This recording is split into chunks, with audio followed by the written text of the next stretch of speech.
అందరికీ నమస్కారం. ఆయుష్మాన్ భవ కార్యక్రమానికి అందరికీ స్వాగతం, సుస్వాగతం. మరి ఈరోజు మన టాపిక్ వచ్చేసి ఆటో ఇమ్యూన్ డిసీజెస్. అసలు వీటి సమస్యలు ఏంటి, పరిష్కారాలు ఏంటి తెలియజేయడానికి వీటిపై పిహెచ్డి చేసిన డాక్టర్ శ్రీనాథ్ గారు మనతో పాటు ఉన్నారు. వారిని అడిగి మరిన్ని విషయాలు తెలుసుకుందాం. సార్ నమస్తే. సార్ అసలు నేనే ఫస్ట్ టైం వింటున్నాను ఈ వర్డ్. అసలు ఈ డిసీజ్ అంటే ఏంటి సార్? రైట్ అండి. మనము చాలాసార్లు డాక్టర్ గారి దగ్గరికి వెళ్ళినప్పుడు కంప్లైంట్కి అనుగుణంగా మందులు రాసిస్తూ ఉంటారు. వాటిల్లో ఇది ఒక రకమైనటువంటి ఆటో ఇమ్యూన్ డిసీజ్ అని చెప్తూ ఉంటారు. అయితే ఆటో ఇమ్యూన్ వ్యాధి అంటే శరీరంలో రోగ నిరోధక శక్తి తగ్గినప్పుడు వచ్చేటువంటి కొన్ని రకాల డిసీజ్, అంటే వాటి యొక్క సముదాయాన్ని మనం ఆటో ఇమ్యూన్ డిజార్డర్స్ అంటాము. బెస్ట్ ఎగ్జాంపుల్ అంటే చాలా చిన్న కండిషన్తో మొదలుకొని తీవ్రమైన స్థాయి వరకు చెప్పుకోవచ్చు. చిన్న కండిషన్ అంటే కీళ్లవాతం అండి. ఇప్పుడు రుమటాయిడ్ ఆర్థరైటిస్ లాంటి కీళ్లవాతాలు ఉంటాయి. వాటిని ఆటో ఇమ్యూన్ డిజార్డర్స్గా మనం చెప్పుకుంటాం. అయితే ఇక్కడ ఏంటి అంటే శరీరంలో ఇమ్యూనిటీ బాగా తగ్గి ఆ డిసీజ్ అనేది బాగా రోజు రోజుకు పెరిగిపోతూ ఉంటే వీటిని ఈ డిజార్డర్స్గా చెప్పుకుంటాం. ఇందులో ఒక్కొక్కటిగా మనం మాట్లాడుకుందాం. దీంట్లో రకాలు కూడా ఉంటాయి. అవునండి, వీటిలో రకాలు ఉంటాయి. ఏ విధంగా అంటే అది ఇంపాక్ట్ అయినటువంటి వ్యవస్థను బట్టి, ఫర్ ఎగ్జాంపుల్ కండరాలకు సంబంధించి ఇంపాక్ట్ పడిందా, కీళ్లకు సంబంధించి ఇంపాక్ట్ పడిందా, గుండె పైన ప్రభావితమైందా, లేదా బ్రెయిన్ పైన ప్రభావితమైందా, ఇలా ఒక్కొక్క అవయవం పైన ప్రభావితమైన దాన్ని బట్టి రకరకాల స్టేజెస్ అని రకాలని మనం చెప్పుకోవచ్చు. అందులో ఈ మస్కులో స్కెలిటల్ డిజార్డర్స్ పైన చెప్పుకోవాలంటే కీళ్ల పైన ప్రభావితం ఏ విధంగా పడుతుందనే అంశం చాలా ముఖ్యమైన అంశంగా చెప్పుకోవచ్చు. వాటిల్లో ఈ రుమటాయిడ్ ఆర్థరైటిస్ అనేది ఒక రకమైనటువంటి ఆటో ఇమ్యూన్ డిజార్డరే. అంటే దేనివల్ల వస్తుందో ఎగ్జాక్ట్గా చెప్పలేం. ఇప్పుడు ఎగ్జాంపుల్, ఇప్పుడు మనకు మలేరియా వచ్చిందండి, ఒక వ్యక్తికి మలేరియా వచ్చింది, ఫలానా దోమ కుట్టడం వల్ల వచ్చింది అంటాము. ఒక వ్యక్తికి కోవిడ్ వచ్చింది, ఫలానా వైరస్. ఒక వ్యక్తికి టైఫాయిడ్ వచ్చింది, ఫలానా బ్యాక్టీరియా. ఒక కారణం అనేది ఉంటుంది. ఇలా కారణం లేకుండా ఉన్నట్టుండి కీళ్ళ నొప్పులు స్టార్ట్ అవుతూ ఆ కీళ్ల నొప్పులు దీర్ఘకాలికంగా వేధిస్తూ ఉంటూ దాంతోపాటు జాయింట్ డిఫార్మిటీ కూడా అవ్వడం, అంటే కదలికలు చాలా పెయిన్ఫుల్గా మారడం లాంటి లక్షణాలు కనబడితే దాన్ని రుమటాయిడ్ ఆర్థరైటిస్ అనేటువంటి కండిషన్గా చెప్పుకోవచ్చు. ఇది ముఖ్యంగా మహిళల్లో ఒక 35 నుంచి 45 ఏజ్ గ్రూప్ మహిళల్లో అధికంగా కనిపిస్తుంది. అంటే ఒక మిడిల్ ఏజ్ మహిళల్లో అధికంగా కనిపించేటువంటి సమస్య. ఇప్పుడు ఈ లక్షణం బిగిన్ అయినప్పుడు ఎలా ఉంటుంది అంటే సాధారణ జ్వరంతో మొదలుకొని ఉంటుంది. 3 రోజులు 4 రోజులు సాధారణ జ్వరం ఉంటుంది. మనం మామూలు జ్వరమే కదని ఏ పారాసిటమాల్ మాత్రం లేదా దగ్గరలో డాక్టర్ గారి దగ్గరికి వెళ్ళి మందులు వాడతాము, తగ్గుతుంది. ఆ జ్వరం కానీ ఆ నొప్పులు కానీ తగ్గుతున్న క్రమంలో కీళ్లవాతం విపరీతంగా పెరిగిపోతుంది. అంటే బెడ్ పై నుంచి లేచి కిందికి అడుగులు వేసి నడవడానికి ఇబ్బంది ఫీల్ అవుతారు పేషెంట్. చిన్నగా తన రోజువారీ కాలకృత్యాలు బాత్రూమ్ వరకు వెళ్ళి రావడం కూడా ఇబ్బందికరంగా మారుతుంది. దీంతో పాటుగా జాయింట్స్ అన్నీ కూడా వాపులు మొదలవుతాయి. మణికట్టు జాయింట్, వేళ్ళ జాయింట్లు, భుజాలు, మోచేతులు ఇవన్నీ స్వెల్లింగ్ అవుతూ ఉంటాయి. ఫేస్ అంతా ఉబ్బినట్టుగా ఉంటూ ఈ జాయింట్స్, ఈ కదలికలు అనేవి చాలా నొప్పితో కూడుకొని ఉంటాయి. ఇవి ఈ రుమటాయిడ్ ఆర్థరైటిస్ అనేటువంటి డిజార్డర్లోని ముఖ్యమైనటువంటి లక్షణాలు. అయితే ఈ కీళ్లవాతము కొంతమేర వంశపారంపర్యంగా కూడా వచ్చే అవకాశం ఉంటుంది. అంతేకాకుండా విపరీతమైనటువంటి మానసిక ఒత్తిడి ఉండేటువంటి వ్యక్తులకు ఈ లక్షణం కనబడుతుంది.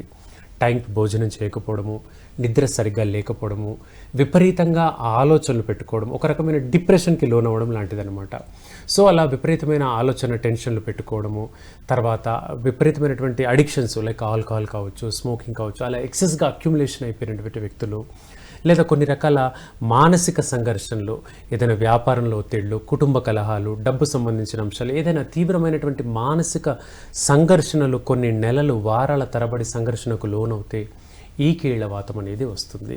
ఇది ఒక రకమైన ఆటో ఇమ్యూన్ డిజార్డర్లో మొట్టమొదటి దశగా మనం చెప్పుకోవచ్చు. అయితే దీనికి మనకు ఆధునిక వైద్యంలో ఏంటంటే నొప్పి ఉంది పెయిన్ కిల్లర్ వాడతాము, నొప్పి ఉంది స్టెరాయిడ్ మాత్రలు వాడతాము. అయితే డాక్టర్ గారికి కూడా తెలుసు వాటి వల్ల కొన్ని దుష్ప్రభావాలు ఉంటాయని, వేసుకునే వ్యక్తికి కూడా తెలుసు కొన్ని రకాల సైడ్ ఎఫెక్ట్స్ వస్తాయి అని. కానీ కంపల్సరీ తప్పదు, నొప్పి నుంచి బయటపడాలి కదా పేషెంట్, కాబట్టి వాడుతూ ఉంటారు. అలా వీటికి ఎక్కువ కాలంగా మందులు వాడకుండా మన మెడిసిన్స్లో రోబోటిక్ పిల్స్ అనేటువంటి మెడిసిన్స్ ఉంటాయి. వీటిల్లో ఒక అల్ట్రా మాలిక్యులర్ డైల్యూషన్ థెరపీతో మందులు ఇవ్వడం జరుగుతుంది. తద్వారా ఎక్కువగా పెయిన్ కిల్లర్స్ వాడకుండా, అంటే ఇతర అవయవాలు పాడవకుండా, లివర్ కానీ కిడ్నీస్ కానీ ఇలా ఇతర అవయవాలు పాడవకుండా వ్యక్తి తనంతట తనే కోలుకునే విధంగా మన మెడిసిన్ అనేవి హెల్ప్ అవుతాయి. సో ఆ విధంగా ఈ కీళ్లవాతం లక్షణాలు స్వతహాగా మనకు కోలుకునేందుకు హెల్ప్ఫుల్గా ఉంటాయండి. సార్, మీరు ఇందాక లేడీస్కి ముఖ్యంగా 35 ఇయర్స్ నుండి వచ్చే అవకాశాలు ఎక్కువ ఉన్నాయని చెప్పారు. అంటే జెంట్స్కి, చిన్న పిల్లలకి వంశపారంపర్యం అన్నారు. మరి చిన్న పిల్లలకు కూడా వచ్చే ఛాన్సెస్ ఉన్నాయి? తప్పకుండా అండి. ఇప్పుడు మనం చెప్పుకున్న అంశాల్లో తీవ్రమైన మానసిక ఒత్తిడి, ఎక్సెస్గా ఆలోచించడం, మానసిక సంఘర్షణ అనే పదాలు వాడుకున్నాం. ఇవి కొంచెం యుక్త వయసు దాటిన తర్వాతే కనపడతాయి. చిన్న స్కూల్ గోయింగ్ చిల్డ్రన్లో ఇంత తీవ్రమైన సంఘర్షణ ఏమి ఉండదు, అంత ఇబ్బందికరంగా ఉండదు. మహా అంటే స్కూల్కి వెళ్ళి చదువుకొని రావడము, పుస్తకాలు, హోంవర్క్, అమ్మ ఏదో బాక్స్ కట్టింది, అమ్మ కట్టిన బాక్స్ తినడం, అంతకుమించి పిల్లలకు ఆ ఏజ్ గ్రూప్లో ఉండదు. కానీ అలాంటి ఏజ్ గ్రూప్ పిల్లల్లో కూడా, అంటే ముఖ్యంగా 12 సంవత్సరాల వయసులోపు పిల్లల్లో కూడా కొన్ని రకాల కీళ్లవాతాలు కనిపిస్తూ ఉంటాయి. అలాంటి కీళ్లవాతమే జువెనైల్ రుమటైడ్ ఆర్థరైటిస్ అంటాము, JRA అంటాము. ఈ కీళ్లవాతం ఎలా అంటే, ఇప్పుడు పిల్లలు రోజు స్కూల్కి వెళ్తూ ఉన్నారు. సడన్గా ఓ రోజు స్కూల్కి వెళ్ళే ముందు బెడ్ మీద నుంచి లేచి నడిచేటప్పుడు విపరీతమైన తుంటి భాగంలో నొప్పి, హిప్ భాగంలో, ఇప్పుడు మనం బెల్ట్ కట్టుకుంటాం కదా, బెల్ట్ కింది భాగాన్ని హిప్ అంటాము. సో ఆ భాగంలో విపరీతమైనటువంటి నొప్పి ఉంటుంది. కింద కూర్చొని నిలబడడానికి విపరీతమైన పెయిన్ఫుల్ ఉంటుంది. అలాగే చాలా ముఖ్యమైన పాయింట్ ఏంటంటే, మెట్లు ఎక్కడము చాలా కష్టతరం. 2-3 మెట్లు ఎక్కడం కూడా ఈ పిల్లలకు చాలా పెయిన్ఫుల్ అండి, విపరీతమైన నొప్పి ఉంటుంది. అప్పటి వరకు మెట్లు 10-20 మెట్లు కూడా ప్రశాంతంగా ఎక్కిన పిల్లవాడు 2 మెట్లు ఎక్కడానికి కూడా ఇబ్బందికరంగా ఫీల్ అవుతాడు. అది ఈ జువెనైల్ రుమటైడ్ ఆర్థరైటిస్ అనేటువంటి కీళ్లవాతల్లో అత్యధికంగా గుర్తించాల్సినటువంటి ప్రాథమిక సిమ్టమ్ అండి. సో ఆ విధంగా ఇదే కండిషన్ పిల్లల్లో కూడా కనపడుతుంది. అయితే గుర్తించడం ముఖ్యం. ఇక్కడ మనం యాజ్ ఎ పేరెంట్గా, ఏ పేరెంట్ అయినా ఒకటే అనుకుంటారు, ఎముక నొప్పి కాబట్టి ఆర్థోపెడిక్ డాక్టర్ గారిని కలవాలి, లేదా పిల్లోడు ఏదైనా యాక్టింగ్ చేస్తున్నాడేమో స్కూల్కి వెళ్ళొద్దని, ఈ రకంగా ధోరణి ఉంటుంది పేరెంట్స్లో. కానీ అది నిజంగా ఆలోచిస్తే కీళ్లవాతం, రుమటాలజీకి సంబంధించిన కీళ్లవాతం, అది రక్త ప్రసరణ లోపాలు, కండరాలకు సంబంధించిన అంశంగా మనం పరిగణలోకి తీసుకోవాలి. సో ఇలా పిల్లలు ఎప్పుడైనా కీళ్ల నొప్పులు అని సఫర్ అవుతున్నట్టుగా పేరెంట్కి చెప్తే ఎట్టి పరిస్థితుల్లో పేరెంట్ అశ్రద్ధ చేయకూడదండి. దీనికి సంబంధించి డాక్టర్ గారిని కలవాలి, కలిసి దీనికి సంబంధించినటువంటి పరిష్కారం తీసుకోవాలి. ఏదో చెప్తున్నాడులే అని అలా చేయకూడదండి. ఎందుకంటే కొన్ని డిసీజెస్ అలా ఉంటాయి. ఎందుకంటే ఇది అశ్రద్ధ చేస్తే గుండె పైన కూడా ప్రభావితం అవుతుంది. గుండెను కప్పి ఉంచేటువంటి సన్నటి పొర ఉంటుంది, దీన్ని పెరికార్డియం అంటాము. ఆ పెరికార్డియం అనేటువంటి పొర వాపుకు గురవుతుంది, తద్వారా గుండె ఫంక్షనింగ్ అనేది దెబ్బతింటుంది. సో గుండె పైన ప్రమాదపూరితమైనటువంటి పోటు, స్ట్రోక్ వచ్చేటువంటి లక్షణాలు చిన్న పిల్లల్లో కూడా కనపడతాయి. ఏది దీని యొక్క కాంప్లికేషన్ మూలంగా, ఈ ఆటో ఇమ్యూన్ డిజార్డర్ కాంప్లికేషన్ మూలంగా లేట్ అయితే ఈ రకమైన కాంప్లికేషన్ వస్తుంది. డయాగ్నోసిస్ అలాగే మెడికేషన్ కూడా రైట్ టైంకి మెడికేషన్ స్టార్ట్ చేయకపోతే కూడా, ఇదంతా కూడా ఎంత తక్కువ టైం అంటే 1 నుండి 3 నెలల వ్యవధి. ఈ 1 to 3 months కల్లా సరైన ప్రాపర్ ట్రీట్మెంట్, సరైన ఇన్వెస్టిగేషన్స్ వెళ్ళాలి. లేని క్రమంలో అది గుండె పైన కూడా కాంప్లికేషన్గా మారే ప్రమాదం ఉంటుంది. సార్, ఫస్ట్ గుర్తుపట్టాలి, గుర్తుపట్టిన వెంటనే ట్రీట్మెంట్ స్టార్ట్ చేయాలి, లేకపోతే ప్రాబ్లం అవుతుందండి. ఎవరికైనా, లేడీస్కైనా, జెంట్స్కైనా, పిల్లల్లో చాలా ఎక్కువగా ఉంటుంది, దాని యొక్క తీవ్రత ఎక్కువగా ఉంటుంది. పెద్దల్లో ఏ విధంగా ఉంటుందంటే, పెద్దల్లో జాయింట్ డిఫార్మిటీ అవుతుంది. జాయింట్ డిఫార్మిటీ అంటే ఇప్పుడు మనకు ఆ వ్యక్తికి కీళ్లవాతం వచ్చిందండి. సో ఆ కీళ్లవాతం వచ్చిన తర్వాత నొప్పులతో భరిస్తూ పెయిన్ కిల్లర్ మాత్రం వాడుతున్నారు. ఇప్పుడు ఏమవుతుంది, ఈ చేయికి నొప్పి వచ్చింది అనుకుందాం, ఇంకో చేయికి రావడానికి ఒక 10-15 రోజులు ఇటు పక్క కూడా నొప్పి వస్తుంది. ఈ పక్క నొప్పి వచ్చిందంటే ఈ పక్క నొప్పి రావడానికి ఒక 10 రోజులు తేడా అంతే. ఈ డిఫార్మిటీలు ఏమవుతుందంటే, ఒక గ్లాసు మంచినీళ్ళు పట్టుకోవాలన్నా పెయిన్ఫుల్గా ఉంటుంది, పెన్నుతో పట్టుకుని సంతకం చేయాలన్నా పెయిన్ఫుల్. అంటే ఈ వేళ్ళు దగ్గరికి రావు, ఫిక్సర్ అయిపోతాయి. అలా వేళ్ళు ఫిక్స్ అయిపోవడం కాకుండా వెన్నుపూస కూడా మొత్తంగా ఫిక్స్ అయిపోతుంది. వెన్నుపూసలో ఇలా బెండింగ్ పొజిషన్ అనేది ఉండదు. కింద కూర్చున్నప్పుడు మనం ఒక వస్తువుని తీసుకోవాలంటే కూడా మన వల్ల కాదు. ఆ రకంగా పూర్తిగా వెన్నుపూస కంప్లీట్గా ప్రభావితం అయ్యేది ఈ రుమటైడ్ ఆర్థరైటిస్ అనేటువంటి కీళ్లవాతల్లో. సో దీన్ని గుర్తించి సరైన టైంలో గుర్తించి మందులు అనేవి వాడాలండి. లేని క్రమంలో ఒక్కొక్క అవయవం పైన దీని ప్రభావం కనపడుతుంది. అంతేందుకు కనుగుడ్ల పైన కూడా దీని ప్రభావం పడుతుంది. అంటే ఇప్పుడు కళ్ళెమ్మట మనకు నీళ్లు రావాలి, అది సహజము. దుమ్ము ధూళి పడ్డప్పుడు నీళ్లు రావాలి, సహజము. లైట్ వెలుతురు బాగా ఎక్కువగా పడింది, రావాలి, సహజము. ఇక్కడ ఏంటంటే కళ్ళు బాగా తడారిపోతాయి, కంటి నుంచి నీళ్లు రావు, కంటెమ్మట ఒక చుక్క కూడా రాదు. విపరీతంగా దురద, మంట, ఎరుపు రంగుల్లో కళ్ళు మారిపోతాయి. రెండవది, శ్వాస పీల్చుకోవడం ఇబ్బందికరంగా మారుతుంది. లంగ్స్ని కప్పి ఉంచేటువంటి సన్నటి పొర ఉంటుంది, దీన్ని ప్లూరా అంటాము. ఆ ప్లూరా అనేటువంటి పొర వాపుకు గురవుతుంది, తద్వారా గాలి పీల్చుకోవడము వదలడం కూడా పెయిన్ఫుల్గా మారుతుంది. ఇవన్నీ కూడా రుమటైడ్ ఆర్థరైటిస్లో లక్షణాలండి. అయితే మనం ఏమనుకుంటాము, శ్వాస పీల్చుకోవడం ఇబ్బంది కాబట్టి అది ఆస్తమానేమో అనుకుంటాం. కంటికి సంబంధించి కళ్ళు దురదమంటే కంటి డాక్టర్ గారిని కలుస్తాం. కానీ ఈ కాజిటివ్ ఫ్యాక్టర్, ఏ కారణం చేత ఇవి కనబడుతున్నాయి, ఏ కారణం చేత కీళ్ళ నొప్పుల వల్ల అవి ముదిరివి కనబడుతున్నాయి. సో ఈ విషయాన్ని డాక్టర్ గారికి అట్లీస్ట్ పేషెంట్ స్వతహాగా కొంత కన్వే చేయగలగాలి. అప్పుడే డాక్టర్ గారికి ట్రీట్మెంట్ అనేది ఈజీగా ఉంటుందండి. సార్ ఇది ఇప్పుడు వస్తుంది అని తెలుసుకున్నాం, అంటే దేనివల్ల, అంటే లైక్ ఫుడ్ ఏదైనా కరెక్ట్గా లేకపోతే వస్తుందా, లేకపోతే వాతావరణ ప్రాబ్లం వల్ల, అంటే వింటర్ సమ్మర్ ఇలా సీజన్ని బట్టి వస్తుందా, దేనికి ఇది కనెక్ట్? రైట్ అండి. సో ఇలా అంటే వీటన్నిటిని కూడా మనము ఇడియోపతిక్ డిజార్డర్స్గా చెప్పుకుంటామండి మెడికల్. ఇడియోపతిక్ అంటే అన్నోన్ రీజన్ వల్ల, ఫలానా కారణము అని చెప్పడానికి కుదరని వాటిని ఇడియోపతిక్ డిజార్డర్స్ అంటాము. అయితే ఏవైతే కొన్ని కారణాలు మనం చెప్తున్నామో అవన్నీ కూడా దగ్గరి లక్షణాలు మాత్రమే, పూర్తి స్థాయిలో దీనివల్ల అన్నేందుకు కావు, దగ్గరి లక్షణాలు. ఉదాహరణకు ఇప్పుడు కీళ్ల నొప్పులతో ఎవరు బాధపడుతున్నా కూడా వర్షాకాలము లేదా చలికాలంలో నొప్పులు పెరుగుతాయి. ఎందుకంటే ఆ టైంలో రక్త ప్రసరణ అనేది కాస్త స్తబ్దుగా డల్గా ఉంటుంది కాబట్టి కండరాలు ఎముకలు కొంచెం బలహీనంగా ఉండి నొప్పులు మొదలవుతాయి. సో అలా చల్ల వాతావరణం పెరిగినప్పుడు నొప్పులు రావడం అనేది సహజము. అలా కాకుండా ఇన్స్పైట్ ఆఫ్ ఎనీ సీజన్ నొప్పులు వస్తూ ఉన్నాయంటే మాత్రము దాన్ని మనం రుమటైడ్ ఆర్థరైటిస్గా కొంతమేర కన్సిడర్ చేయాలండి. దీనికి కూడా నిర్ధారణ పరీక్షలు ఉంటాయి. కీళ్ళవాతానికి సంబంధించి రక్త పరీక్షల్లో RA ఫ్యాక్టర్ పరీక్ష ఉంటుంది. ఈ పరీక్ష ద్వారా కీళ్ళవాతం స్థాయి ఎలా ఉందనేది కొంతమేర మనం తెలుసుకోవచ్చు. ఇది వ్యక్తిగతంగా కూడా తెలుసుకోవచ్చు. డాక్టర్ గారి దగ్గర వెళ్ళనవసరం లేకుండా సాధారణ బ్లడ్ టెస్ట్లో కూడా మనకు తెలుస్తుందండి. ఓకే, అంటే ఇప్పుడు డయాగ్నోస్ చేయడం అంటే బ్లడ్ టెస్ట్ ద్వారా ఒకటి, ఇంకా డాక్టర్ దగ్గరికి వస్తే ఏదైనా టెస్టులు రాస్తే దాని నుండి డయాగ్నోస్ అవుతుంది. సో సార్, మరి దీంట్లో మీరు PhD చేస్తున్నారు కదా, ట్రీట్మెంట్ ఎలా ఉంటుంది? రైట్ అండి. ఇప్పుడు ఈ కీళ్ళ నొప్పులు, కీళ్ళ వాతాలు అని మనం చెప్తున్నాం. కీళ్ళ నొప్పులు వేరు, వాతం వేరండి. నొప్పులు అంటే కేవలం జాయింట్కి మాత్రమే పరిమితమై ఉండి నొప్పి వస్తుంది. అదే పారాసిటమాల్ మాత్రం వాడితే వారం 10 రోజుల కల్లా తగ్గుతుంది. వాతంలో ఏంటి, నొప్పితో పాటు స్వెల్లింగ్ కూడా ఉంటుంది. దాంతోపాటు ఆ భాగాన్ని మనం టచ్ చేసినట్లయితే రెడ్డిష్గా కనబడుతుంది, టచ్ చేసినట్లయితే వేడిగా ఉంటుంది. అలా కలర్ మారింది, అలాగే వేడి సెన్సేషన్ తెలుస్తుంది, పైగా నొప్పి ఉంది. ఇలా 3-4 లక్షణాలు. ఆఖరణ డిఫార్మిటీ అంటే కదలిక అనేది పెయిన్ఫుల్గా మారడము. ఈ డిఫార్మిటీ ఇలా 4-5 లక్షణాలు కలిగి ఉంటే అది కీళ్ళవాతం. అయితే కీళ్ళవాతం ఉంది అని వ్యక్తిగతంగా మనం ఎలా తెలుసుకోవచ్చు? ఫలానా కూరగాయలు దీనికి పడవు. ముఖ్యంగా దుంప కూరలు, గోంగూర, వంకాయ ఇలాంటి కూరగాయలు తిన్నప్పుడు నొప్పులు పెరుగుతాయి. పెరుగుతాయండి. అలాగే దుంపకూరల్లో మనకు క్యారెట్, బీట్రూట్ ఆరోగ్యరీత్యా మంచిదని అవి తీసుకుంటుంటాం. అవి తిన్న తర్వాత కూడా ఈ నొప్పులు పెరుగుతాయి. తిన్న 2-3 గంటల్లో నొప్పులు పెరుగుతాయి. ఇది సూచన, కీళ్ళవాతం తాలూకు లక్షణాలు కనబడుతున్నాయి అనేందుకు వ్యక్తిగత సూచన. అయితే ఇది ఎవరికి ప్రమాదకరంగా మారుతుందంటే, ఒకవేళ వ్యక్తికి ఆల్రెడీ షుగర్ ఉంది, షుగర్ని అదుపులో పెట్టుకోలేకపోతున్నాడు, అంటే జాగ్రత్తలు తీసుకోవట్లేదు లేదా మెడిసిన్స్ వాడట్లేదు, అప్పుడు అది కాంప్లికేషన్ అండి. షుగర్కి సంబంధించిన మందులు సరిగ్గా వాడకపోతే ఈ కీళ్ళవాతం అనేది అస్సలు అదుపులోకి అవ్వదు, చాలా ప్రమాదకరంగా మారుతుంది. కొన్ని సందర్భాల్లో ఇది ప్రాణాంతకంగా కూడా మారుతుంది. లివర్, కిడ్నీ కూడా డ్యామేజ్ అయ్యి ప్రాణాంతకంగా మారుతుంది. కాబట్టి ఈ రుమటైడ్ ఆర్థరైటిస్ అనే కీళ్ళవాతాన్ని ఎప్పుడూ అశ్రద్ధ చేయొద్దండి. రెగ్యులర్గా ఆ కండిషన్ నిర్ధారణ అయితే మాత్రము మెడిసిన్స్ వాడుకుంటూ కంట్రోల్లో పెట్టుకోవాలి. సార్, ఇది మెడిసిన్ అదే మీ ట్రీట్మెంట్ స్టార్ట్ చేసిన తర్వాత పేషెంట్కి సైడ్ ఎఫెక్ట్స్ ఏమన్నా వచ్చే అవకాశాలు ఉన్నాయా? రైట్ అండి.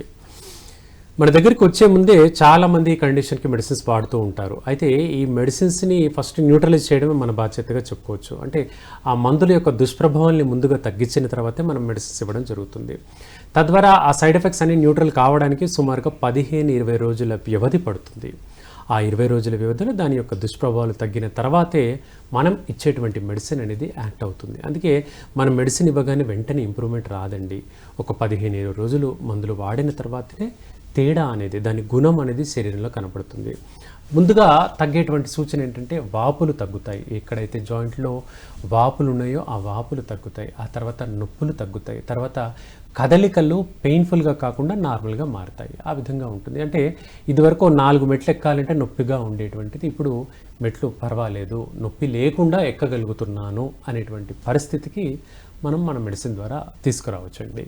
అంటే మీ దగ్గర అడ్మిట్ అవ్వాలా సార్, లేకపోతే ఇంటికి వెళ్ళిపోవచ్చా, ఎలా ఇది ట్రీట్మెంట్? రైట్ అండి, ఇదంతా కూడా డే కేర్ ప్రొసీజర్గానే చెప్పుకోవచ్చు. ఓకే. అడ్మిషన్ అక్కర్లేకుండా మెడిసిన్స్ వాడుకుంటే సరిపోతుంది. అంటే కండిషన్ ఎంత తీవ్రంగా ఉన్నా సరే, అంటే 5 ఏళ్ల నుంచి ఉంది, 20 ఏళ్ల నుంచి ఉన్నటువంటి రుమటైడ్ ఆర్థరైటిస్ అయినా పర్వాలేదు, మన మెడిసిన్ స్టార్ట్ చేసుకొని రెగ్యులర్గా వాడుకుంటూ పోతే చాలు. డే కేర్ ప్రొసీజర్ అంటే ఉదయంలో వచ్చి కాసేపు ఒక డాక్టర్ గారితో ఒక అరగంట 1 అవర్ పాటు పూర్తి హిస్టరీ తీసుకుంటాం. అంటే వారి యొక్క మానసిక అంశాలు, కుటుంబ నేపథ్యము, ఇతర వ్యాధులు ఏమైనా ఉన్నాయి, వాటికి ఏమైనా మెడిసిన్స్ వాడుతున్నారా, సో ఆ మందుల ప్రభావం వల్ల ఏమైనా జరిగింది, ఇదంతా హిస్టరీ టేకింగ్ అంటాం అనమాట. సో దీంట్లో అనలైజ్ చేసి ఒక గంటన్నరలో మెడిసిన్ సెలెక్షన్ చేయడం జరుగుతుంది. దాన్ని మెడిసిన్ ఇచ్చిన తర్వాత వాళ్ళ ఇంటికి వెళ్ళిపోవచ్చు. ఇక రెగ్యులర్గా ఇంటికి వెళ్ళిన తర్వాత మందులు వాడుతూ ఉండాలి. మంత్లీ చెకప్కి ఒకసారి మాత్రం డాక్టర్ గారితో టచ్లో ఉంటే చాలు, తప్పకుండా ఈ కండిషన్ నుంచి 100% బయటపడవచ్చు. ఎన్నేళ్ళు 20 ఏళ్ల నుంచి రుమటైడ్ ఆర్థరైటిస్తో బాధపడుతున్న వ్యక్తులైనా సరే మన మెడిసిన్స్ వాడిన తర్వాత పూర్తిగా దాని నుండి కోలుకునేందుకు అవకాశాలు చాలా ఎక్కువగా ఉంటాయండి. సార్ ఇప్పుడు మీరు 20 ఇయర్స్ అన్నారు కదా, 20 ఇయర్స్ నుండి ఆ పర్సన్ మీ దగ్గరికి వచ్చాడు సమ్ ప్రాబ్లంతో, మీరు ట్రీట్మెంట్ స్టార్ట్ చేశారు. ఎన్ని మంత్స్లో అంటే క్యూర్ అవ్వచ్చు? 1 ఇయరా, 6 మంత్సా, 2 ఇయర్సా? రైట్ అండి, కేవలము 20 రోజుల వ్యవధిలో మార్పు చూపించవచ్చు. మార్పు అంటే గుణం కనబడుతుంది, ఓ 30% పర్వాలేదు, అదే వాపులు తగ్గడం, ఒక 30 to 40% చేంజ్ అనేది 20 డేస్లో కనబడుతుంది. ఆ తర్వాత ఒక నెల 2 నెలల నుంచి అలా కంటిన్యూగా వాడుతుంటే ఖచ్చితమైన ఇంప్రూవ్మెంట్ కనబడుతుంది. అంటే నెలలు వెయిట్ చేయాల్సిన అవసరం కూడా లేదు, 20 రోజుల్లో ఖచ్చితమైన మార్పు కనబడుతుంది. ఇక కంటిన్యూ చేసుకోవాలంతే. కంటిన్యూ చేసుకుంటే 2 లాభాలు, పెద్దగా పెయిన్ కిల్లర్లు వాడని అవసరం లేదు, సైడ్ ఎఫెక్ట్స్ కాంప్లికేషన్స్ అక్కర్లేదు, ఇతర అవయవాల డ్యామేజ్ని మనం కాపాడగలుగుతాము. లివర్ కిడ్నీ కూడా డ్యామేజ్ కాకుండా కాపాడేందుకు మన మెడిసిన్స్ అనేవి చాలా హెల్ప్ఫుల్గా ఉంటాయి. ముఖ్యంగా చిన్న వయసు పిల్లలు వచ్చిందని చెప్పుకున్నాం కదండి, జువెనైల్ రుమటైడ్ ఆర్థరైటిస్ అని. అలా పిల్లల్లో వచ్చినప్పుడు మెడిసిన్స్ వాడుకోవడం వల్ల లాభం ఇదే, వాళ్ళ లైఫ్ స్పాన్ అంతా కూడా పెరిగినట్టుగా ఉంటుంది, ఇక జీవితాంతం ఏ కాంప్లికేషన్ రాకుండా కాపాడుకోవచ్చు. సార్ ఈ ఆటో ఇమ్యూన్ ఇంకా ఎన్ని రకాలుగా ఉంటుంది? రైట్ అండి, ఇప్పుడు మనం చెప్పుకున్నటువంటి రుమటైడ్ ఆర్థరైటిస్ కాకుండా ఇంకో రకమైనటువంటి ఆటో ఇమ్యూన్ సమస్యను లూపస్ అంటాము.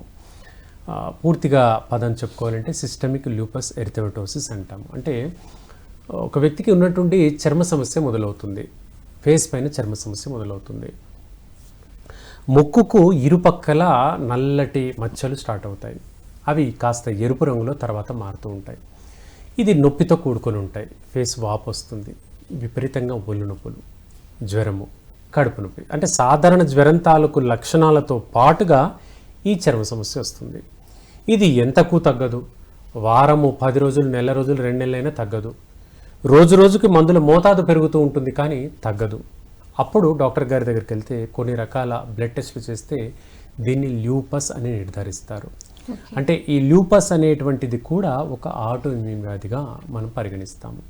ఇక్కడ ఏంటంటే ఈ చర్మము, కండరాలు, జీర్ణ వ్యవస్థ, అన్ని వ్యవస్థలు కూడా పాడవుతూ ఉంటాయి ఇమ్యూనిటీ తగ్గడం మూలంగా. శరీరంలో స్వతహాగా ఇమ్యూనిటీ తగ్గడం మూలంగా అన్ని రకాల వ్యవస్థలు ప్రభావితమైపోయి ఆరోగ్యం దెబ్బతింటూ పోతుంది ఈ SLE అనేటువంటి కండిషన్లో. దీంట్లో ఏమవుతుంది, ఆ వ్యక్తి సుమారుగా 1 నెలలోనే 8 నుండి 10 కిలోల వరకు బరువు తగ్గుతారు. పెద్దగా ఏమో రీజన్ ఏం లేదు, సాధారణ జ్వరంలాగే కనిపిస్తుంది చూసేందుకు, కానీ నెల రోజుల్లో 10 కిలోల వరకు బరువు తగ్గుతారు. అలా అది కాంప్లికేషన్ దారితీస్తుంది. ఇక దాహం అనిపించదు, ఆకలి మందగిస్తుంది, ఎంతసేపు నీరసంగా పడుకోవాలనిపిస్తుంది. ఇలాంటి లక్షణాలు ఈ కండిషన్లో, లూపస్ అనేటువంటి కండిషన్లో కనబడతాయి. దీనికి చికిత్సా విధానంలో ఆధునిక వైద్యంలో చాలా వరకు పెయిన్ కిల్లర్లు, స్టెరాయిడ్ మాత్రలు వాడుతూ ఉంటారు. అవి వద్దు అనుకున్న వాళ్ళు మన మెడిసిన్స్ రెగ్యులర్గా వాడుకుంటే చిన్నగా ఈ కంప్లైంట్ అనేది బయటపడుతుంది, కాంప్లికేషన్ కాకుండా కాపాడగలుగుతాము. భవిష్యత్తులో ఇంగ్లీష్ మందులు ఎక్కువ కాలంగా వాడకుండా తొందరగా రికవరీ అయ్యే విధంగా లూపస్ అనేది హెల్ప్ అవుతుంది. దీన్ని అశ్రద్ధ చేసినట్లయితే కిడ్నీలు కూడా డ్యామేజ్ అవుతాయి. కిడ్నీలు నెఫ్రైటిస్ అనేటువంటి సిమ్టమ్కి దారితీస్తుంటాయి. అంటే కిడ్నీల యొక్క పనితీరు తగ్గిపోయి క్రియాటినిన్ లెవెల్స్ అనేవి చాలా పెరిగిపోతాయి. సాధారణ క్రియాటిన్ లెవెల్ వాల్యూ 1.5 వరకు ఉండాలి. ఈ కీళ్ల వాతం వచ్చినప్పుడు, ఈ SLE అనేటువంటి వాతం నొప్పులు వచ్చినప్పుడు క్రియాటినిన్ అనేది 2, 3, 6, 7 వరకు పెరిగిపోతూ ఉంటుంది. ఆ విధంగా కిడ్నీ ఎక్కువగా దెబ్బతింటూ నొప్పులు విపరీతంగా వస్తాయి. అలాగే మీరు చాలా మందిలో చూస్తుంటారు, క్యాన్సర్కి కీమోథెరపీ, రేడియేషన్ థెరపీ చేయిస్తూ ఉంటారు. అప్పుడు జుట్టంతా కూడా రాలిపోతున్నట్టుగా చాలామంది చెప్తుంటారు. అలా జుట్టు రాలిపోవడం అనేది ఈ SLEలో కూడా కామన్గా కనిపిస్తుంది. కంప్లీట్గా జుట్టు బాల్నెస్ అయిపోతుంది. అంటే ఆ వ్యాధి వచ్చిన వారం 10 రోజుల నుంచి జుట్టు రాలడం మొదలవుతుంది.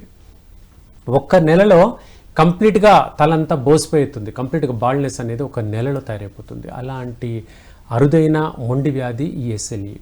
దీన్ని సరైన టైంలో గుర్తించి ట్రీట్మెంట్ చేయలేదా ఒక 5 నుంచి 6 నెలలకు మించి మనిషి సర్వైవ్ అవ్వడం కూడా కష్టం.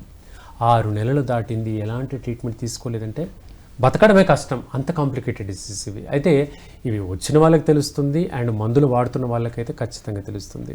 అయితే వీటికి ఆల్టర్నేటివ్ మెడిసిన్స్ ఉన్నాయా లేదా అనేది చాలామందికి తెలియదు. కాబట్టి మనం ఈ కార్యక్రమం ద్వారా ఆధునిక వైద్యంలో ఉండేటువంటి మందులే కాకుండా మనం కూడా ఈ మెడిసిన్ ద్వారా మనం రెగ్యులర్గా వాడుకుంటే ఈ ప్రాబ్లం నుంచి పూర్తిగా బయటపడేందుకు మనం సహాయపడగలుగుతాం.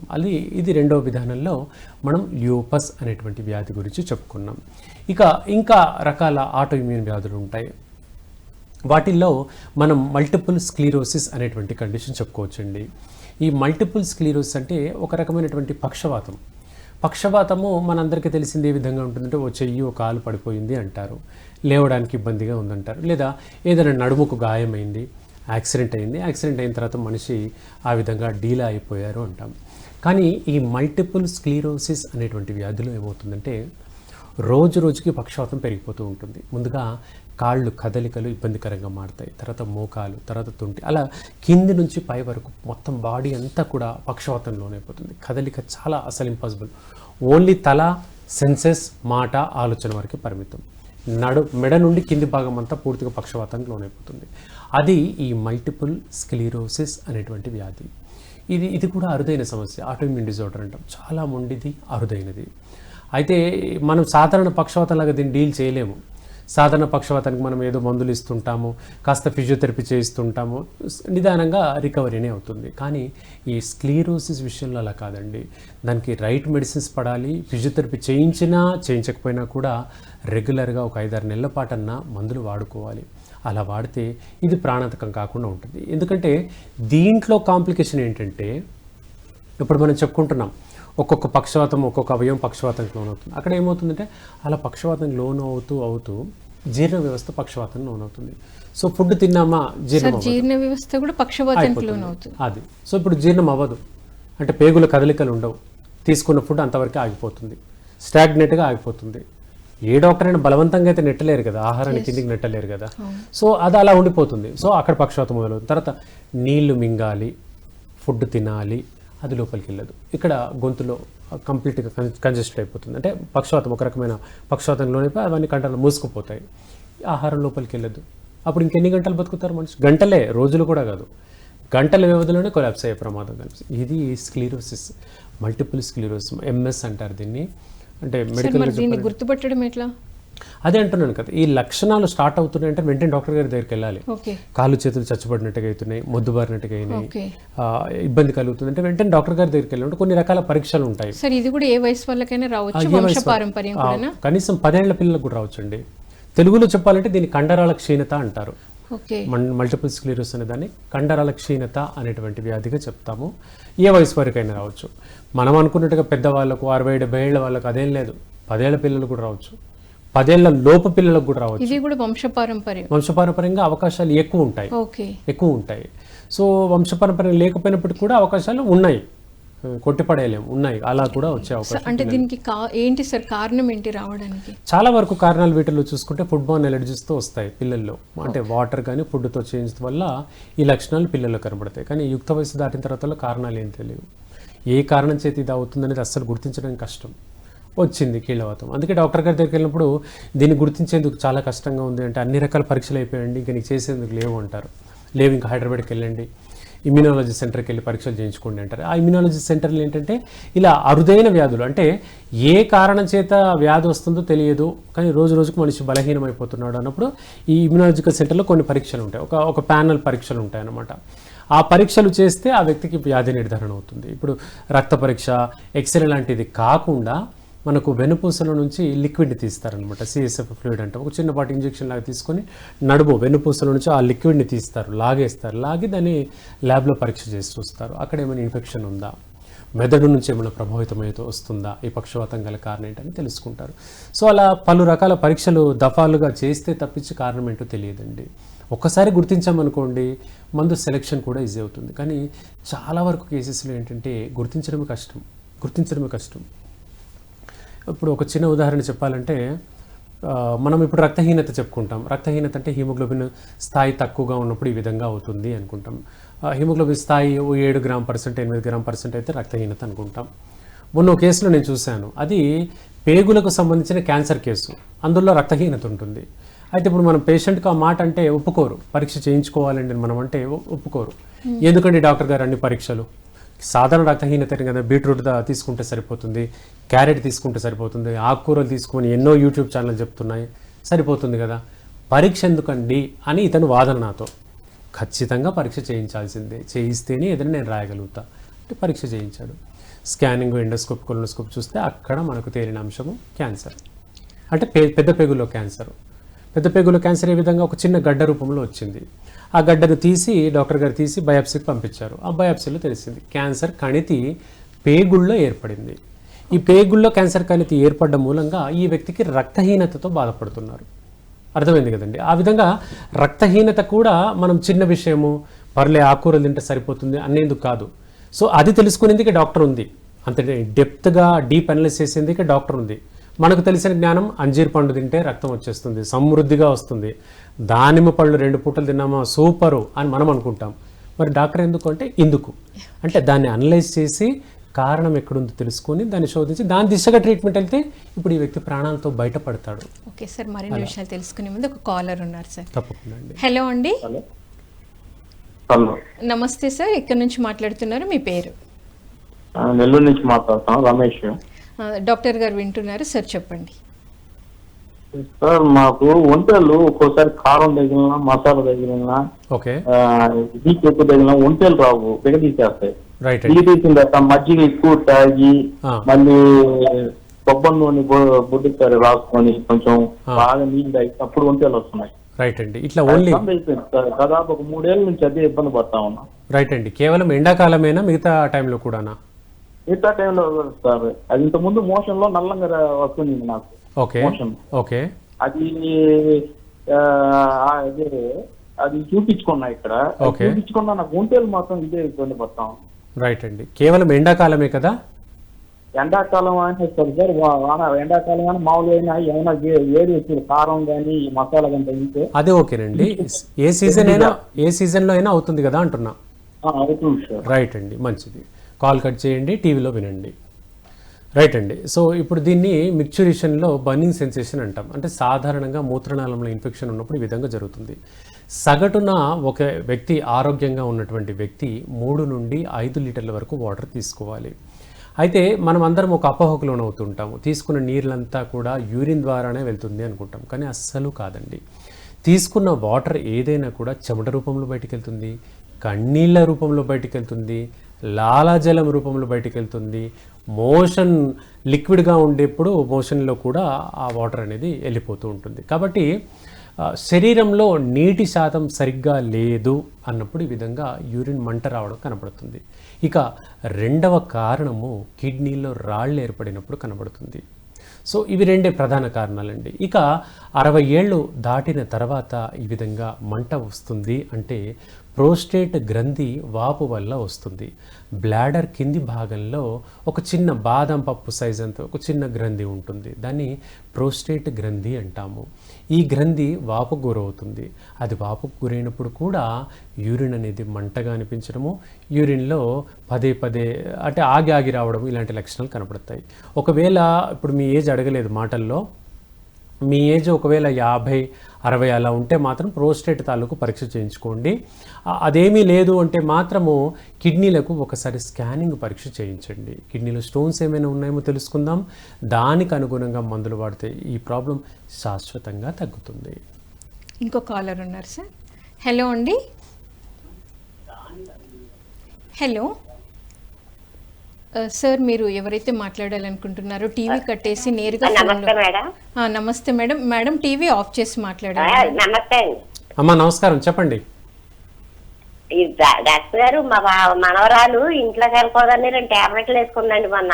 ఓకే. ఇప్పుడు అది నొప్పి వస్తుందంట, అవ్వలేదు, నొప్పి వస్తుందంటండి.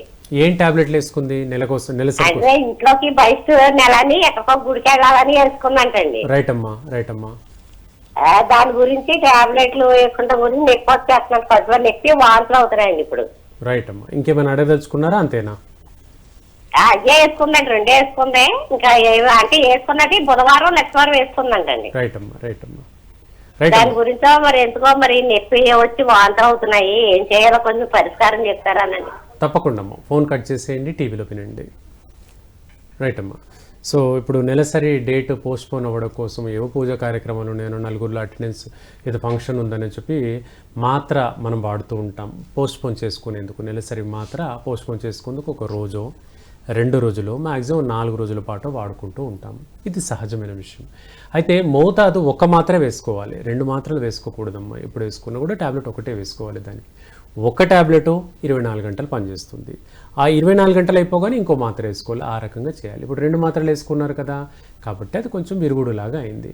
పర్వాలేదు, ప్రమాదం ఏమీ లేదు. ఒక యాంటాసిడ్ మాత్ర వేసుకోండి. ఏదైనా యాంటాసిడ్ మాత్రం మీరు వేసుకోండి, తగ్గుతుంది. లేదు అంటే మోషన్కి వెళ్ళేసి వచ్చిన తర్వాత పాపక ప్రాబ్లం తగ్గుతుంది, కంగారేమీ లేదు, సరిపోతుంది. ఇక ముందు మాత్రం డాక్టర్ గారి సలహా లేకుండా, పర్యవేక్షణ లేకుండా 2 మాత్రలు 10 మాత్రలు వద్దమ్మా, అలా వాడకండి.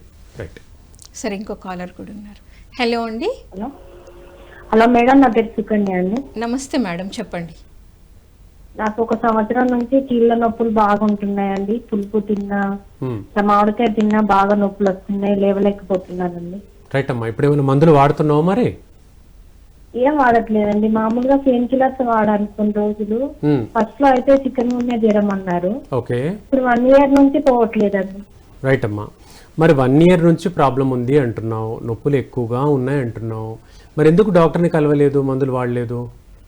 అంటే సార్ కొంచెం పరిస్థితి బాగలేదండి. కొంచెం పర్వాలేదమ్మా, అలాంటప్పుడు గవర్నమెంట్ ఆసుపత్రులు కూడా ఉన్నాయి కదా, డాక్టర్ని అయితే కలవాలి కదా. అక్కడ పోతే ఆ మందులు నాకు పడట్లేదండి, బాడీ అంతా వాపొచ్చి బాగా నీరు వచ్చి లాగైపోతున్నాను. రైట్ అమ్మా, మంచి. దాని గురించి చెప్తాను, విను.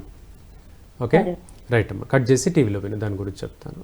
ఒక విషయం అమ్మా, ప్రేక్షకులందరూ గుర్తుపెట్టుకోవాల్సిన అంశం ఏంటంటే, మన ఆరోగ్యం వేరు, డబ్బు వేరు. డబ్బు లేదు కదా అని డాక్టర్ గారి దగ్గరికి వెళ్ళకపోతే వ్యాధి ఏది తగ్గదమ్మా. అడ్జస్ట్ చేసుకోనన్నా డాక్టర్ గారిని కలవండి, ట్రీట్మెంట్ తీసుకోండి. ఇది ఎవరి కోసం? మీకోసం, మీ ఆరోగ్యం కోసమే. ఇప్పుడు చూశారు కదా, ఇప్పుడు ఈ అమ్మాయి ఏమంటుంది, పరిస్థితి బాగాలేదని డాక్టర్ గారి దగ్గరికి వెళ్ళలేదు. మరి వ్యాధి ముదిరిన తర్వాత ఏంటి? అప్పుడు ట్రీట్మెంట్ చేయడం కూడా కష్టమవుతుంది కదా.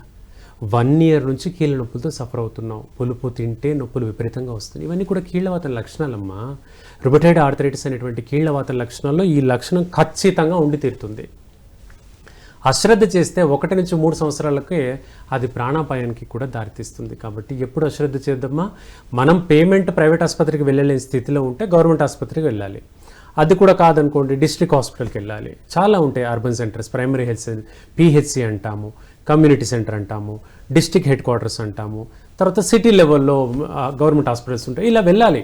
వెళ్ళి దానికి సంబంధించిన స్పెషాలిటీ డిపార్ట్మెంట్ ఏ రోజున ఉంటుంది, కలవాలి. మన కోసం మనం వెళ్తున్నాం అని కలవాలి. ఎందుకంటే అమ్మా, ఫోన్ కాల్లో ఒక్కసారి నేను చూడడంగానే మన రిపోర్ట్స్ అన్నీ లేవు కదా అని చెప్పలేము. కాబట్టి ఒకసారి కలవండి. ఇదైతే కీళ్ళవాతం లక్షణాలమ్మా, అశ్రద్ధ చేయకండి. సరే, ఇంకో కాలర్ రెడీగా ఉన్నారు, కాల్ తీసుకుందాం. హలో అండి. హలో మేడం, చెప్పండి. నమస్తే. స్టోన్ నొప్పి ఉంది. ఓకే. అది 5 సంవత్సరాల కింద ఒకసారి బ్లాస్ట్ చేసారు, మన 6 నెలల క్రితం ఒకసారి బ్లాస్ట్ చేసారు. ఓకే. అయినా వస్తున్నాయి. మేము వచ్చిందంటే భయం అవుతుంది, ఎంత సైజ్ చాలా నొప్పి వస్తుంది. లాస్ట్ టైం సైజ్ ఎంత ఉందండి? 9 మీద ఉంది. 9 mm ఉంది. 9 mm అంటే ఎక్కువనే కదమ్మా. మరి లాస్ట్ టైం ఎప్పుడు బ్లాస్ట్ చేశారు మీకు అమ్మా? అవి రాకుండా ఉండడానికి ఏం తినాలి? తప్పకుండా చెప్తానమ్మా. రైట్, ఫోన్ కట్ చేసి వినండి. సాధారణంగా మనకు ఈ యూరేటర్ అంటాము, మూత్రనాళం పై భాగంలో ఉండేటువంటి నాళము సైజే 3 mm ఉంటుంది. 3 to 6 mm వరకు ఉండేటువంటి స్టోన్స్ అనేవి చాలా వరకు కరిగిపోతాయి. 9 mm స్టోన్ అనేది చాలా పెద్ద స్థాయి స్టోన్గా మనం చెప్పుకోవచ్చు. ఇది ఎక్కువగా అలా ఉంటే లక్షణం వల్ల హైడ్రోనెఫ్రోసిస్ అనేది కండిషన్ వస్తుంది. అంటే కిడ్నీ వాపుకు గురవుతుంది. అది ఎక్కువ కాలంగా ఉంటే కిడ్నీ ఫెయిల్యూర్ అయ్యేటువంటి ప్రమాదం ఉంటుంది. ఇక మీ ప్రశ్న, డైరెక్ట్ ప్రశ్న, ఏం తింటే కిడ్నీలో రాళ్ళు రావు, ఏం తినకూడని ఉంటే అనేది ప్రధానంగా తెలుసుకుందాం. ఏం తినకూడదు ముందుగా. టమాటాలు, ఆకుకూరలు కలిపి తినకండి. ముల్లంగి, కాలీఫ్లవరు, క్యాబేజీ తినకండి, అస్సలు తినకండి. ఎవరికి కిడ్నీలో రాళ్ళు ఏర్పడే తత్వం ఉన్న వాళ్ళు అస్సలు తినకండి. టమాటాలు, ఆకుకూర ఏ రకమైన ఆకుకూర అయినా తినకండి. కాలీఫ్లవరు, ముల్లంగి, క్యాబేజీ. దుంపకూరలు ఎప్పుడు తిన్నా ఉడకబెట్టినవి మాత్రమే తినండి. అంటే క్యారెట్, బీట్రూట్ పచ్చివి కూడా మనం తింటుంటాం. అలా కాకుండా ఉడకబెట్టిన దుంపకూరలు మాత్రమే తినండి. సగటున రోజుకు ఒక 3 లీటర్ల వాటర్ తాగండి. చలవ చేసేందుకు సబ్జా గింజలు, చియా సీడ్స్ లాంటివి వాటర్లో వేసుకొని ప్రతిరోజు 1 లీటర్ తాగండి. అరగంట పాటు నడక ఉండేలా చూసుకోండి. కిడ్నీలో రాళ్ళు రావు.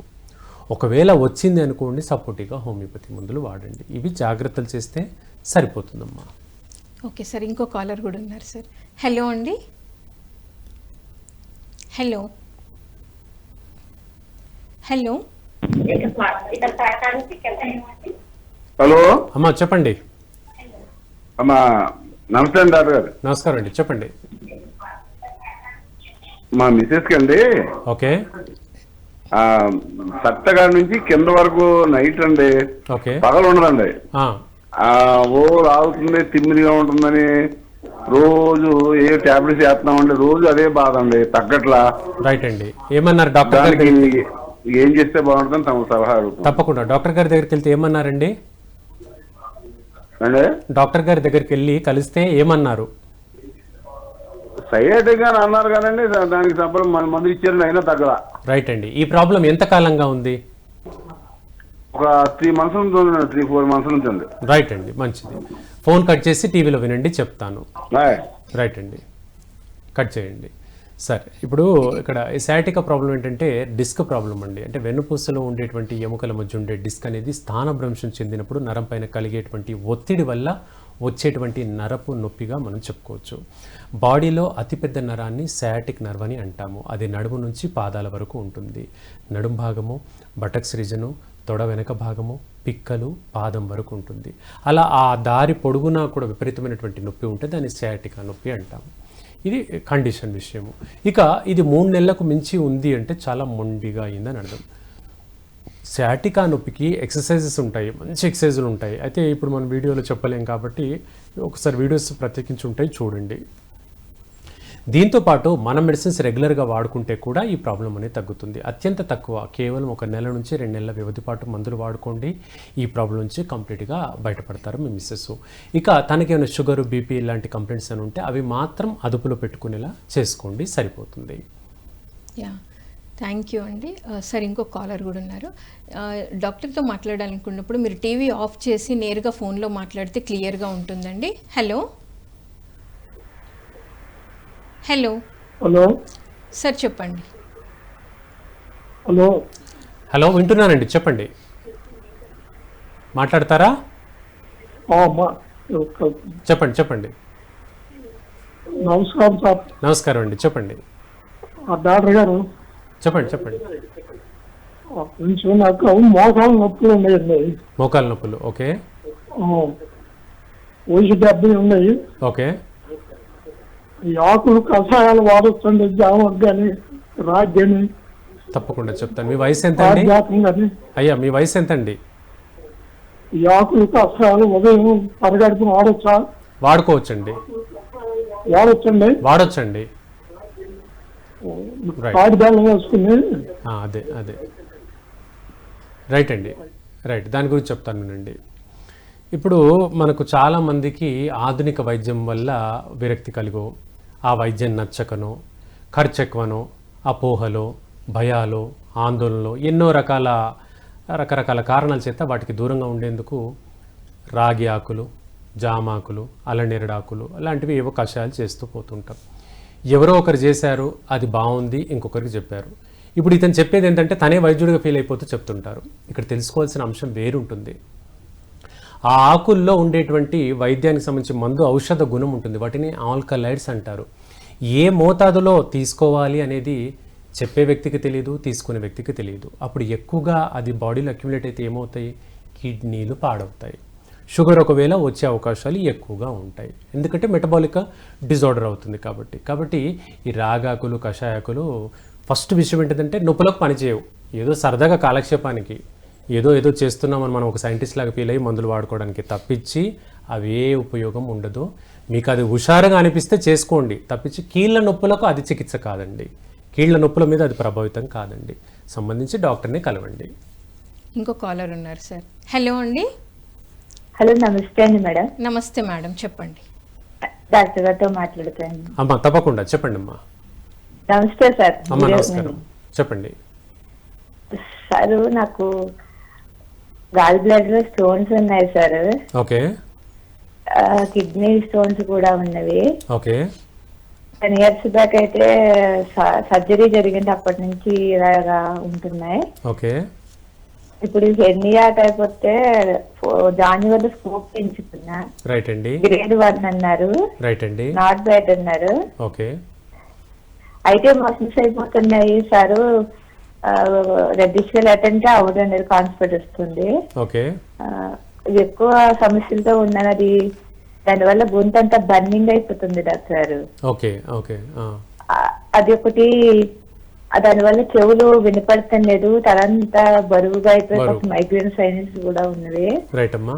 ఎక్కువ సఫర్ అవుతున్నాను. నెగ్లెక్ట్ చేస్తున్నారు ఇంట్లో, దేనికి వెళ్ళక వైద్యానికి. అయ్యో. సార్, దానివల్ల ఇప్పుడు చెవులు 1 month నుంచి అసలు వినపడుతున్నారు సార్. అయ్యో. అది రసిలాగా బ్లడ్ లా వస్తుంది. మీరు చెప్తా ఉంటారు కదా, అది పైకి లోపలికి ఏమన్నా హోల్ పడిందా లేకపోతే బ్రెయిన్ కి వెళ్తుందా. అవునమ్మా, అవును. ఫుడ్ తీసుకున్న తర్వాత కూడా తలంతా ఇచ్చేసినట్టుగా పడిపోతున్నట్టుగా తలంతా బరువుగా ఉంటుంది సార్. రైట్ అమ్మా. ఇవంతా మొదట ఏంటి అదే పొట్ట, దాని వల్ల గొంతుకు వస్తూ, దాని వల్ల ఏంటి అలా చెవులు అలసరైపోతూ మౌత్ అంతా ఆల్రెడీ స్టోన్స్ హెర్నియా అంటే ఇవన్నీ ట్రీట్మెంట్ ఉంటుంది సార్. తప్పకుండా అమ్మా, తప్పకుండా చెప్తాను. రైట్ అమ్మా, కట్ చేయండి. అమ్మా, మీరు చెప్పినటువంటి లక్షణాలు చెవిపోటు, చెవు వినికిడి సమస్య, మైగ్రేను, సైనసైటిస్, గాల్బెడల్లో రాళ్ళు, కిడ్నీలో రాళ్ళు, గ్యాస్ట్రిక్ కంప్లైంట్, వీటిల్లో ఎక్కువసేపు మనం ఏం మాట్లాడుకోగలడం కష్టమమ్మా. ఇవన్నిటికీ మీరే అంటున్నారు డాక్టర్ దగ్గరికి చూపించట్లేదు మీ ఇంట్లో వాళ్ళు అని. మరి ఎందుకు సఫర్ అవుతున్నారు అంతలా? సరే, చూపించట్లేదు, కనీసం వారానికి ఒకసారి ఎప్పుడో ఒక గవర్నమెంట్ హాస్పిటల్ కన్నా వెళ్ళాలి కదమ్మా. ఇన్ని సమస్యలు పెట్టుకున్నారు. గాల్బెడల్లో రాళ్ళు పెరిగితే ప్రాణాంతకంగా మారుతుంది. కిడ్నీలో రాళ్ళు పెరిగితే సైజు కిడ్నీ డ్యామేజ్ అయిపోతుంది. చెవిలో ఆ చీము నీరు కంటిన్యూస్గా వస్తూ ఉంది, దాన్ని అశ్రద్ధ చేసామనుకో శాశ్వతంగా డెఫ్నెస్ వచ్చే అవకాశం ఉందమ్మా. వినికిడి లోపం శాశ్వతంగా వచ్చే ప్రమాదం ఉంటుంది. మరి మీరే చెప్తున్నారు సమస్య ఉంది అంటున్నారు, అశ్రద్ధ చేస్తున్నాం మా ఇంట్లో అని కూడా అంటున్నారు. ఎలా? మరి నేనేమో డాక్టర్ని అయ్యాను, కానీ ఇంత దూరం ఉన్నాను, ట్రీట్మెంట్ చేద్దామన్నా కూడా నాకు అదుపులో లేరు, ఎలా చేద్దాం మరి? కాబట్టి ఖచ్చితంగా డాక్టర్ని కలవండి. గాల్బెడల్ స్టోన్స్ మాత్రం అత్యంత ప్రమాదము. మీరు చెప్పిన అన్ని అంశాల్లో గాల్బెడల్ స్టోన్ మాత్రం ప్రమాదం. కలవండి ఒకసారి డాక్టర్ గారిని. సార్, చివరిగా మీరు ఏం చెప్పాలనుకుంటున్నారు ఒక డాక్టర్గా ఈ డిసీజెస్ గురించి? రైట్ అండి. సో అదే ఇప్పుడు మనం మాట్లాడుతున్న టాపిక్ అనుగుణంగా చెప్పుకోవాలంటే ఆటో ఇమ్యూన్ వ్యాధులతో ఎవరు సఫర్ అయినా సరే వీటికి మన దగ్గర మంచి పరిష్కారం ఉంటుంది. వాటికి మందులు వాడి అలసిపోతున్నాం, వాటికి రకరకాల కాంప్లికేషన్ సైడ్ ఎఫెక్ట్స్తో సఫర్ అవుతున్నాం అనేటువంటి వ్యక్తులకు మన దగ్గర రెగ్యులర్ మెడిసిన్స్ వాడితే వీటన్నిటి నుంచి పూర్తిగా బయటపడతారు. కాబట్టి అశ్రద్ధ చేయకుండా మన మెడిసిన్స్ అనేవి రెగ్యులర్గా వాడుకోండి. రాలేని వ్యక్తులకు పోస్టల్ సర్వీస్ కొరియర్ ద్వారా కూడా మందులు పంపిస్తాయి. సో మీకు ఏమైనా ఇంకా డౌట్స్ ఉంటే దీని కామెంట్ సెక్షన్లో, ఇప్పుడు యూట్యూబ్లో వచ్చే లింక్లో కామెంట్ సెక్షన్లో కామెంట్ చేయండి. అలాగే ఇంకేమైనా డౌట్స్ ఉంటే ఫోన్ కాల్ ద్వారా ఫర్దర్ మాట్లాడండి. మెడిసిన్స్ కూడా కొరియర్ ద్వారా మీకు పంపించబడతాయి. Sir, thank you sir, thank you so much. మరి ఎంతో తెలియని కొత్త విషయాలు ఎన్నో, వాటికి అసలు ఎలా వస్తాయి, ఎలా డయాగ్నోస్ చేయాలి, చేయకపోతే ఎలాంటి ప్రాబ్లమ్స్ వస్తాయని ఎంతో అద్భుతంగా తెలియజేశారు. Thank you sir, thank you so much. Auto immune diseases గురించి మరి డాక్టర్ శ్రీనాథ్ గారు ఎంతో చక్కగా తెలియజేశారు. తొందరగా ఎర్లీగా డయాగ్నోస్ చేస్తే పరిష్కారం ఎలా ఉంటుంది, డిలే చేస్తే పేషెంట్కి ఎన్ని ఇబ్బందులు అవుతాయి ఎంతో చక్కగా తెలియజేశారు. రేపు ఆయుష్మాన్ భవ కార్యక్రమంలో మరొక డాక్టర్తో మళ్ళీ కలుద్దాం. Thank you so much.